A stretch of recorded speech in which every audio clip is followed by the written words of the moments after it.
effective performance management system helps HR professionals establish clear performance expectations through which employees can easily understand what's expected of their job.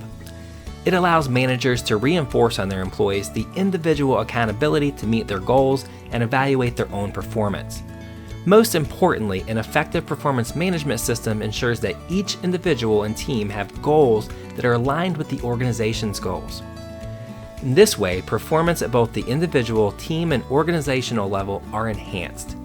This is made possible through effective implementation of human resource management practices.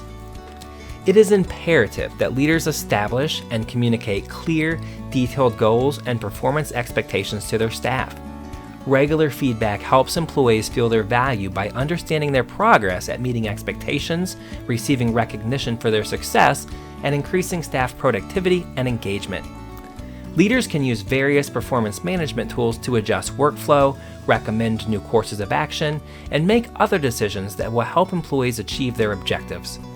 They can also help enable leaders and employees seeing eye to eye about expectations, goals, and career progress, and most importantly, how an individual work aligns with the company's overall vision. Performance appraisals, also known as performance reviews, are generally annual or quarterly in frequency. The general procedure of reviews is that the employees are first allowed to rate themselves, which counts as a self-evaluation. That report is then sent to their manager to provide feedback with the employee. There is generally a rating assigned by the manager for each employee. There are various methods to performance appraisal. In a comparison method, each employee is compared to each other. This can mean that employees are ranked against each other, or that employees are stacked ranked in order of best performing to worst level of performance. The disadvantage of this approach is that the criteria is only based on that specific group and not a larger sampling. The rating method is probably the most commonly used and traditional method of performance appraisal. Under this approach, an employee is numerically rated on a scale, such as from 1 to 5, on various job performance or behavior criteria. Behavioral anchored rating scales, also known as bars, are scales used to rate performance. Bars are normally presented vertically, with scale points ranging from 5 to 9.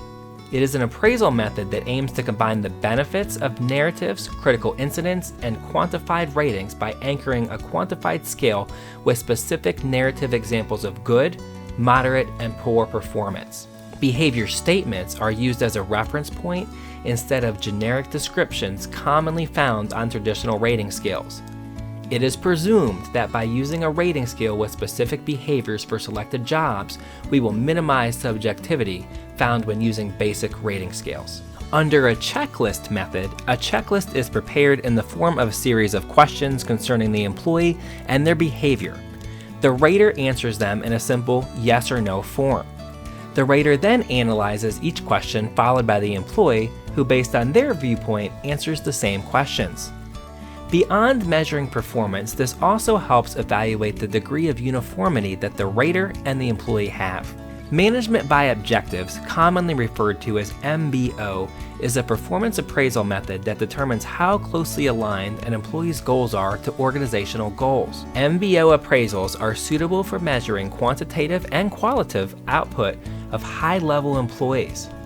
As an example, an objective for a sales organization may be to increase sales by 20%, which would be an objective that all sales staff are measured by. 360-degree feedback is a system or process in which employees receive confidential, anonymous feedback from people who work around them. Feedback about an employee's performance, skills, and contributions are solicited, usually in a survey format, and then shared with the employee. This typically includes the employee's manager, peers, and direct reports. What's unique is that this type of review takes into account feedback from peers, reporting staff, and even customers or other people who interact with the employee. Like in all other HR activities, it's crucial to be aware of potential biases in the performance process.